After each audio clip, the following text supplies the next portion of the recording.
Welcome back. In parenthood, it seems that just when you get comfortable with your baby's routine, it's time to go to the next level. And one big milestone is when your baby is ready to start solid foods. And that's where a pediatric speech pathologist and the co-founder of Little Chompions, feeding therapist Monica Phillips, comes in. Welcome to Great Day, Washington. Thank you so much. Did I get that all right? Little Yes, Chompions? Yes, Little Chompions, like chomping on some food. Okay. How did you come up with that?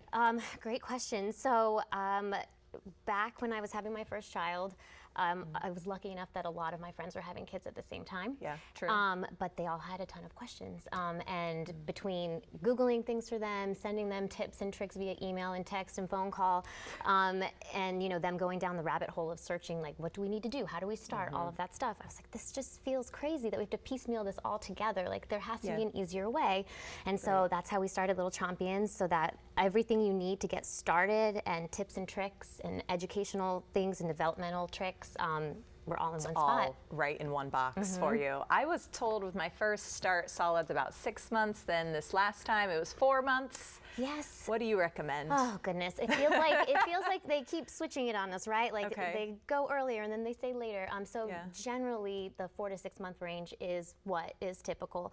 But I always say that it's best to just go with what is going to be okay for your baby and what's looking good for your baby. And so the biggest things to look for are they able to sit independently, or can they sit with a little bit of support? And so what you're looking for when they're sitting is that their head and neck are in line so that their airway is open, and that they're interested in what you're going to be feeding them, or they're interested in what you've been eating. They might start reaching for things, and that gives you an indication of, oh, they're starting to look at this food and understand that that might be something fun to play with or eat with.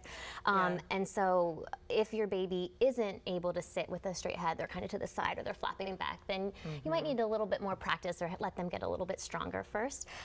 You can also always rely on those straps on the high chair, the shoulder straps and the lap straps, to help really secure them if they are having a hard time. And as long as they are strapped in safely and their head is looking straight, you can go. Get started. Well, I know, like, some of the fear from the mom perspective is choking. And I know that September is Baby Safety Month. Yes. What are some things that you're looking for while you're feeding them? You start with the parades, running parades. So I think it's really important to talk about choking versus gagging. A lot of people don't think about these things as related or unrelated, but, or not unrelated, but as that they can be, you need to think about them together. So if a child is choking, it's gonna be silent, and you're gonna see a loss of color, or their lips might start turning blue. If that happens, obviously you need to jump in right away and do something about that. However, if you are seeing gagging, that's gonna look different. It's noisy, their face might get really red, their eyes might water, and you'll see the food moving forward in their mouth. But gagging is actually a really good thing in the beginning, because I know it's so scary. I know, and it's like really noisy, and you're like, oh my goodness. Yeah. But it's actually really important, because it helps teach your baby how to eat safely. And so in the beginning, you might see a lot of gagging at first, because the gag reflex starts off really forward at the front of the tongue. And then as they get desensitized and more practice, it moves further and further back. So those gagging episodes should reduce as you keep practicing and they have more time to eat. But it's really important for them to be able to gag, and that you let them, and you stay cool, calm, and collected. And when the gag is over, you can be really positive and say, great job, you helped yourself stay safe. Yeah, you want another more bite? Yeah. And just like move on. Okay. Yeah. I'm always like, I know, it's so hard. Hold your breath. Okay, he did it. You did it, great job. Always with that positive reinforcement at the end.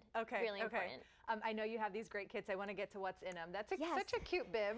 Thank you. Is it a bib? It is a bib. It's called a Bapron. So we were very lucky to get to source different companies and then put them together in one box. And so we picked the things that we liked best as feeding, as a feeding therapist, and also my partner Natalie is also a mom, and so we got together and thought, what do we like best? And so this happens to be all the things from our, oh my gosh, starting to nosh kit, which is generally geared to 7 to 9 months.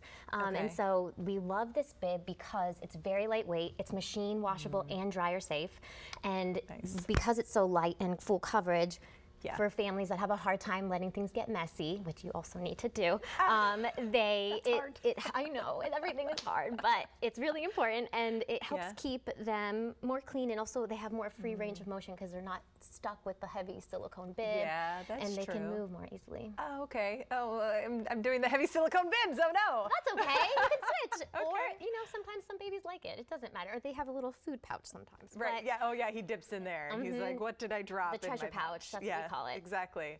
I've learned so much. I know this is just the beginning. Thank you for coming on and helping us all. You can learn more. I'm going to go learn more at littlechompions.com.